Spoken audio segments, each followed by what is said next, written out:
it's hard not to see that this is the leveling of the playing field globally. If you're a nation state like North Korea and you can't physically engage with the United States in combat, you sure as heck can do it via cyber. Cyber is the bridge between espionage and kinetic conflict, and that's what people need to understand.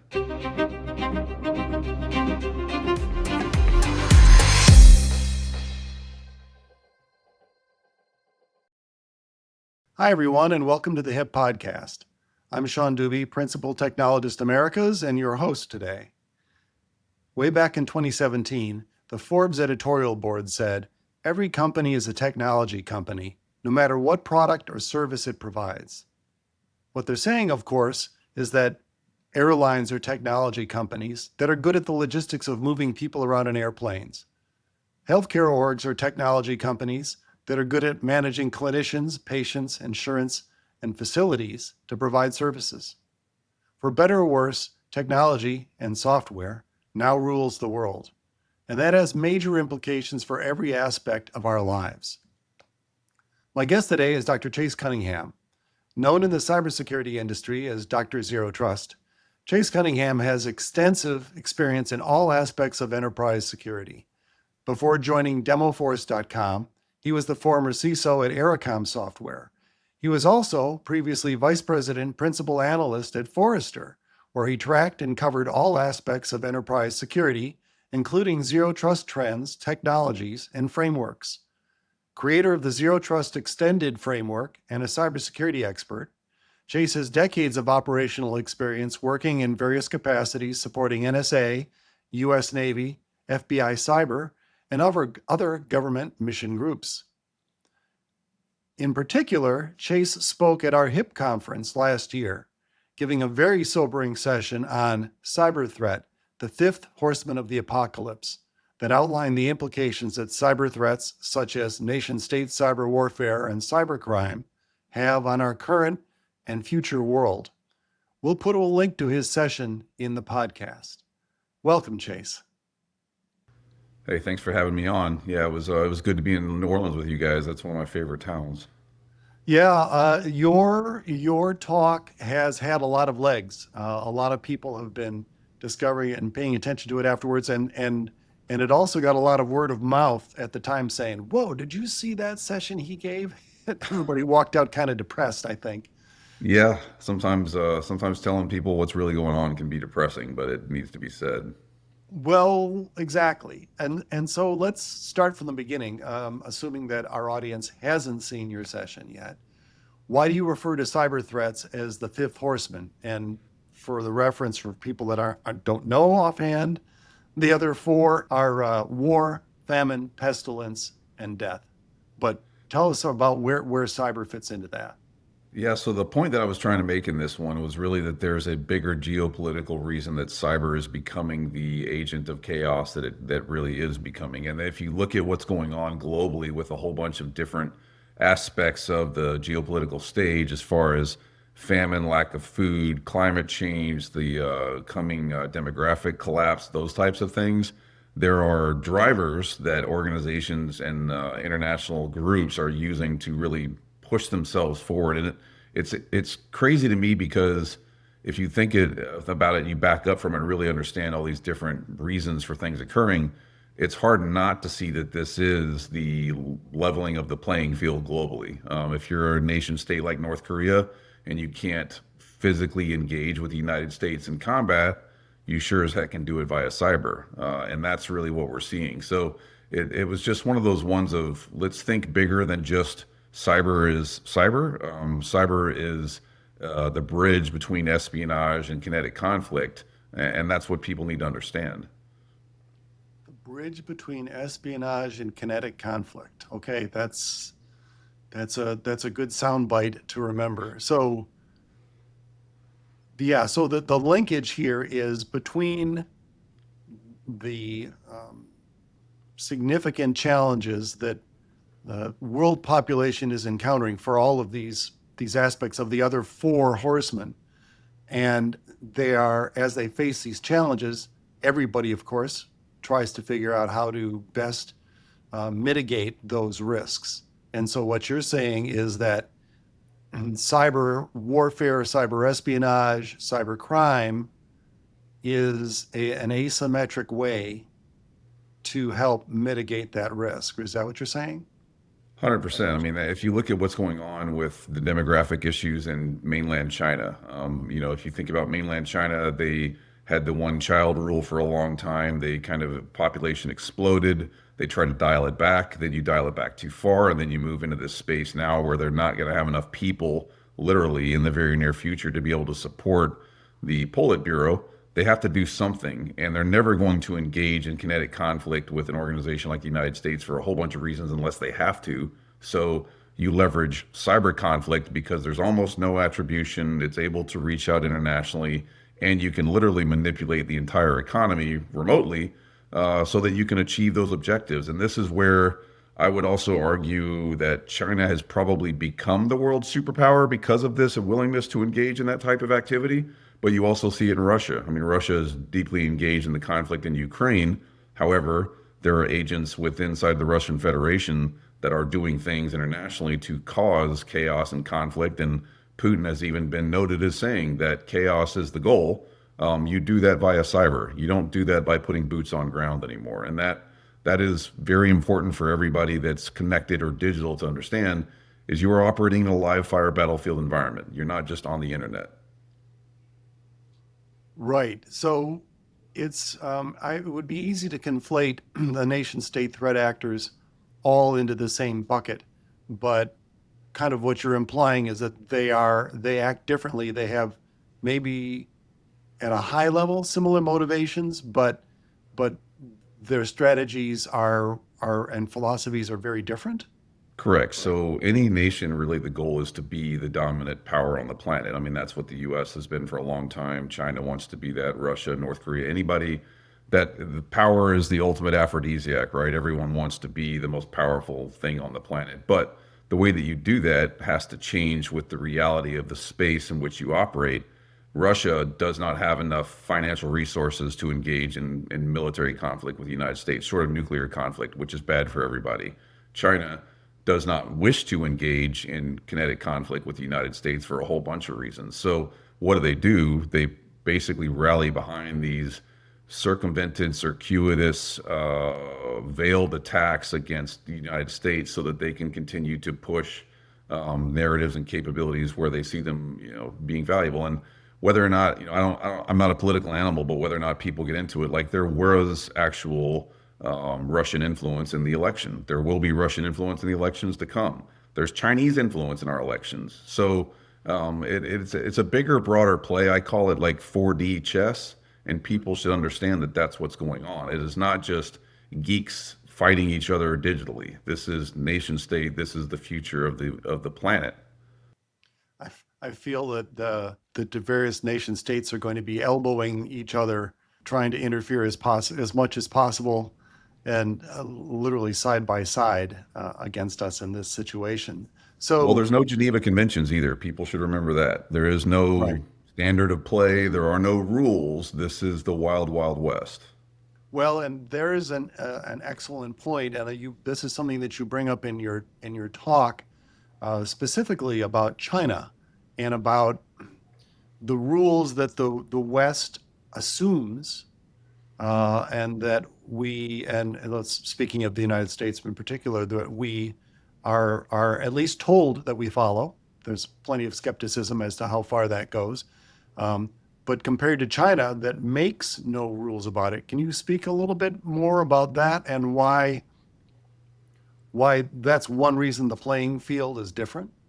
Yeah, so I think people typically will reference Sun Tzu as like the greatest military thinker in Chinese history. I think he was a great military thinker, but he's also very out of date, to be perfectly frank. If you look at, there's a publication called Unrestricted Warfare, and it is the English translation of a Chinese doctrine that was published by, at the time, two colonels in the Chinese army.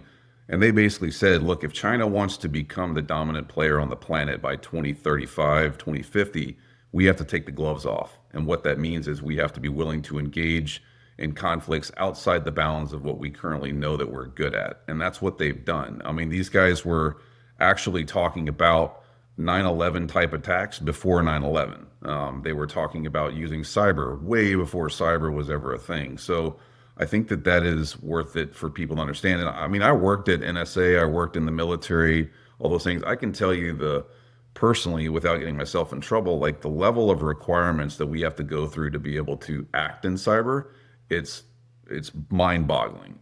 It's very, very, very controlled. Whereas when you look at what's coming from these other organizations and other entities, it's a lot of try and see if it works. And if it doesn't work or you get caught, you just go, well, it wasn't us, prove it was. And cyber is the best place for that. Attribution in cyber is comical at best, funny at worst. Most of the time when you read these reports about all the cyber working groups and those types of things, and in the different agencies and entities, it's a lot of Kentucky windage. Right. Okay. And so from the outset, we're working on under different strategies and different rule sets, different rules of engagement. And China is basically saying anything is fair game. And this is made more and more, has gotten more visibility in the last 6 to 8 months. But I don't know how widespread it is. Talk to us a little bit about how this is evidenced with Salt Typhoon and other and we say China, and what we really mean is the is it the PLA, the People's Liberation Army, and the Politburo, and the Chinese Communist Party, the CCP. Yeah, so that's something that people misconstrue too, is when we in cyber talk about China, we don't mean the Chinese people. Chinese people are great. They're doing what they can. They're, suffering under a system of dictatorial rule and whatever else. But the truth of the matter is the Politburo, the PLA, the CCP, it's about 1 million people in total that run a country of over 1 billion, which is kind of staggering when you think about it. They're the ones that are doing what they're doing because they want to continue to be in a position of power. And this is not something new to the Chinese. This has gone back over the course of all history. Like when the first caveman figured out he could bash the other caveman with a bigger rock, he wanted to continue to have the biggest rock. I mean, that's just how people are wired. So it's the same thing you see in Russia. Putin has declared himself president for life. But it's all those people that work in Putin's regime, they want to stay there too. Now in Russia, there's a lot of people that mysteriously fall out of windows and shoot themselves in the back of the head or whatever. But I mean, the truth of the matter is that those people are trying to stay in power because power is addictive, and that's kind of where people want to be. But it is a continuation of age-old practices that's now become digitized. None of this is new. This is just the new way of warfare. How would you say China is doing that strategically to position themselves against the U.S. and presumably other Western nations? So China and Russia have a distinct strategic advantage over the U.S. because we are lucky if we can have a 4-year cycle of non-insanity. I mean, in the U.S., we go about every 2 years. You got congressional elections and senators. Every 4, you got presidential. You've also got local elections, whatever. So the city on the hill, the shining example of democracy, is a great thing. However, in the long run, it's very difficult to have multi-decade strategic initiatives take place because it changes pretty much at least twice a decade, if not more. Whereas China, they have the Politburo and they have Xi. That's it. And they will rule and they will do what they want to do until those folks are dead in the ground. That is the plan, the plot, the scheme. Same thing for Russia. And that gives them a unique advantage because they can say, our plan is 2035, and they can literally scope it for that and start moving towards it. Whereas in democratic nations like the United States and others, you really are really lucky if you get anything done in a 4-year window. Your remarks remind me of a maxim by the Japanese swordsman Miyamoto Musashi, saying that one person that knows what he wants to do can act more strongly than a collection of people. And he used it tactically in fights, but it's the same concept of an authoritarian state being able to dictate and execute, whereas in open society, everybody's yelling at everybody else, as we are so clearly demonstrating right now. Yeah, I mean, it's a good thing to be in a free nation, democracy, and all those things, but it also, to be totally honest, is a bit of a disadvantage when you're talking about global espionage and global activity. I love a quote that came out a little while ago from Rob Joyce, where he said, I kind of look at Russia as the hurricane. It comes in fast and hard, whereas China, on the other hand, is climate change, long, slow, pervasive. How does that play into what China is doing in our critical infrastructure right now? Yeah, so that's the thing that is most, I would say, concerning to me is that there's been a long-term practice by the Chinese to basically get themselves as deeply embedded in as many things as they possibly can, critical infrastructure, chips, hardware, 5G, hospitals, all those things. And the question then becomes, well, why would you spend decades getting yourself embedded so deeply? Well, you would do that because at some time you're going to decide to act and leverage those capabilities. Now, luckily for the US, our critical infrastructure is so janky and dorked up that the ability for them to bring down the entire grid at once would never work.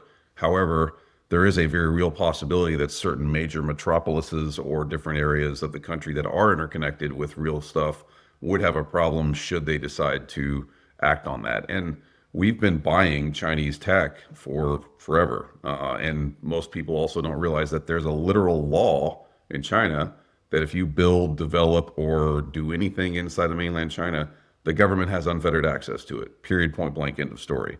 So that is what has gone on with us buying that hardware, software, technology for so long, and it is here. We're way too far down the rabbit hole now to start just saying let's rip it up. Unless you want to go live back in the 1800s with candles, it's not going anywhere. Those of you that have TP-Link home routers, pay attention, right? Yeah, I mean TP-Link home routers. If you've got stuff that's using wireless NIC cards, if you have a whole lot of those tools and technologies, just go look at the chain of sort of authority on where that comes from, and you'll be kind of surprised to go, oh, it says made in America. Well, it might have been assembled in America, but it was built and basically designed, deployed, and put in play in China. Well, and so we talk about the China's insertion into our critical infrastructure to give them leverage if and when they decide to do something about it. And so what you hear, the normal human reaction is, well, we should attack back, or we should threaten, or we should attack back. What are your thoughts about offensive cyber? Or reactive cyber? So to steal one of the folks who's a lot smarter than me, not nearly as good looking, but his name's Michael McLaughlin. He's written a book called Battlefield Cyber. One of his ideas, as far as kind of projecting stuff where it's a combination of cyber and kinetic towards China that would be off-putting to them, is there's a series of islands outside of China in the Pacific that China has kind of taken over, and they're solely military. Like they've been doing this surreptitiously for a while. They're even literally building islands so they can build bases on top of them. His idea, and I agree with it totally, is the next time that there is an attributed cyber attack inside the United States, we should fling a couple missiles downrange onto one of those particular islands, because China says they're not their islands.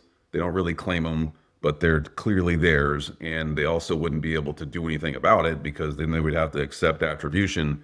But that would also say, like, look, we're not playing. If you do the things that you're doing and we know about it, we are willing to act kinetically to defend ourselves. So there has to be a bit of a kinetic action on top of all the cyber war, because eventually electrons don't really matter. We've been doing this for so long. It's not causing anything. And the US is not going to do some of the stuff that these other nations do. We're not going to target hospitals. We're not going to bring down pharmacies, stuff like that. But if it's a military target, all bets are off. So then it becomes a question of ensuring or measuring to avoid escalation. I mean, it becomes one of those razor's edge things, right? Where, you never can know with certainty, okay, well, let's say that there's one small island and there's, an airstrip there. Let's say we bomb the airstrip and no Chinese citizens or soldiers are harmed. Does that give China the impetus to say, well, that's a declaration of war, even though they don't own the island and no other people were there? It's a razor's edge. Like, I wouldn't want to be the people making that decision. However, strategically thinking, me being armchair quarterback here, I think it's a good idea as far as letting them know, like, we're not playing around. I mean, if you look at what the Israelis did with Hezbollah a while back. Israelis don't play. They failed kindergarten.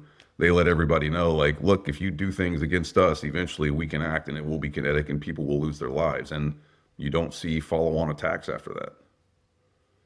Well, staying in the same geographic area, we haven't really said much about the DPRK, North Korea, another big player in nation state espionage and frankly, cybercrime.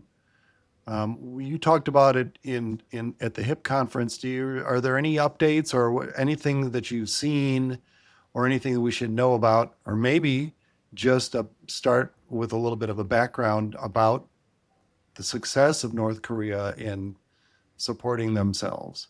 Yeah, so North Korea is very interesting because this is a nation that is so poor, so sanctioned that they literally can't feed their people. I mean, people in Northern Korea live off of eating grass and whatever animals they can kill in the yard.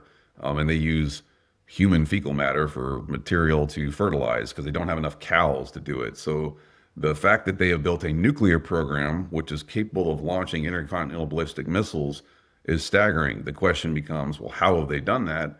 They've done that through illicit cyber operations and crypto mining and those types of things. And it's kind of crazy when you tell people, or I tell people, like, think about this. If you had your crypto wallet hacked, yeah, I did. Okay, great. You should have a sticker on the side of the next nuclear weapon to leave North Korea because you contributed to it.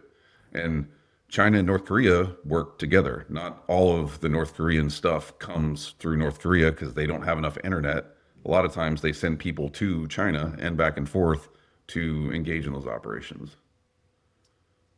Interesting. I attended a keynote where the speaker said that there were 12,000 people in North Korea that had the full-time occupation of hacker associated with it.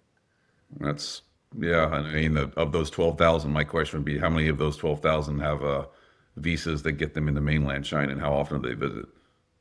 Right. What is the interaction between the two? Because again, and as you said, and as we have seen, China will say anything and then do anything else. I mean, they signed the Paris Climate Accord and then they built, I think they're averaging like a few hundred coal-fired power plants every 6 months. So, it's one of those things of, sure, I'll gladly sign your paper because I really don't care, but I'm going to do what I'm going to do anyway. And you're not going to stop me. So tough. Right. And so, referring back to Russia, you're saying essentially that their goals are more for creating chaos than anything else and influence. Yeah, I mean, from the Russian side, and I wouldn't consider myself a Russia expert, but I talk with a lot of them. I think really their goal is like, look, if we're not going to be the superpower, no one else will. That's kind of where they want to operate is we'll make sure we bring everyone down to our level. And the United States is obviously enemy number one. So let's just figure out how we can continue to cause enough chaos there. And I mean, the other thing that people should also be aware is, and this has been reported, if you go look at it, last year, I want to say about 100 Americans died because they couldn't get medical care in hospitals that were under ransom attack. That, if you ask me, like if I was SecDef, that's a declaration of kinetic activity if I ever saw one. If American citizens are dying in the homeland because of a cybersecurity activity that we can tie towards another nation state, if Chase Cunningham was SecDef, we'd be flinging metal downrange. And as you say, the challenge on this is attribution. The challenge is attribution, and attribution is always very, very suspect. I think without a human resource that's inside of the organization that you're targeting to verify that, yes, they literally basically launched this attack, if you're lucky if you can get to 80% guess, But I mean, we went after bin Laden with only 50% certainty, so. Right, right.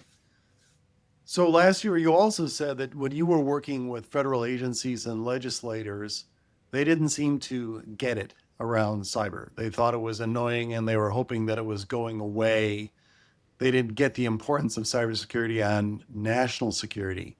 Has that changed at all? What do you think is going on right now in terms, because things have certainly changed around a bit in a number of different directions in cyber around the federal government and their initiatives and their funding. Where do you think we stand now on that?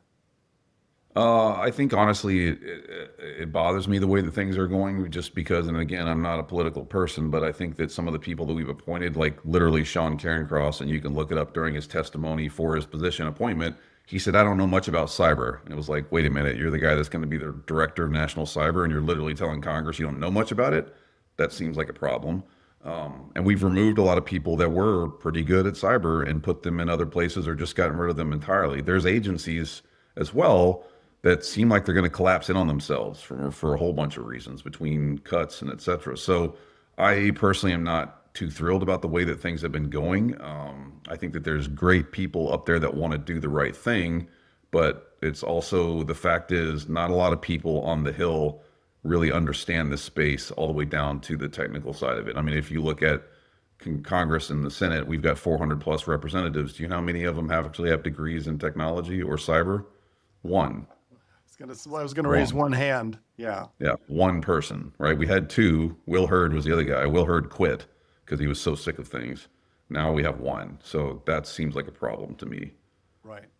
Right. Okay. And so from an individual business cybersecurity viewpoint, we're pretty much on our own or within the industry circling the wagons to try to make things better. Yeah, I mean, I just tell people, think about it like you're trying to protect your home. I just want to be a harder target than the house down the street. And a rising tide, unfortunately, does not lift all ships here. But if I can keep people from robbing me, then Chase wins. I can't fix you. I can try, I can advise, I can help, I could offer services, etc. But at the end of the day, you're responsible for your own organization. And the famous quote from Ronald Reagan, "I'm from the government, I'm here to help." You never want to hear that. Right.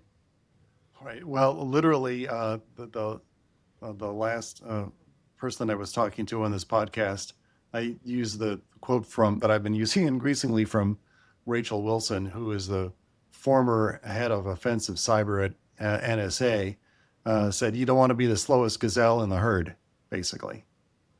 Yep. I mean, it's, something as simple as, even if it's not, you don't have the ADT service, putting an ADT sign outside of your home that you buy at Home Depot drives crime down by like 30%. It's the same thing in cyber.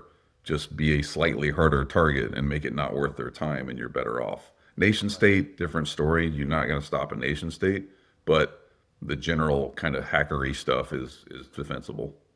Right, right. Well, gosh, Chase, thanks. Again, unfortunately, it's not as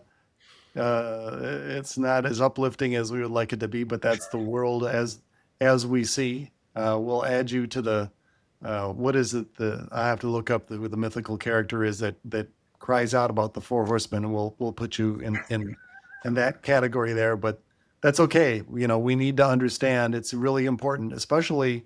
I think people understand. There's been enough about cybercrime that people, and when I say people, I mean in regular old organizations trying to figure out what's going on, getting a fairly good sense of it. But nation state is another matter, and it's another degree of seriousness. And as I think you have said, you're either on their radar or you're not. And I think that there's not necessarily a lot that you can do in that area to not be on their radar, but you have to be prepared for all aspects of it. Well, thank you. Always interesting to chat. And you bring a perspective that I think is really important to understand. And I like the way you so much of this is geopolitical, is driven by geopolitics. And even if you are I'm someone that works in a SOC, or this is my area and that's what I care about. The reality is all of this affects what you care about. And that's why it's important to be aware of. Thank you. And thank you for attendees for listening to this. This is the HIP podcast, sponsored by Semperis, and we'll talk again soon. Thank you.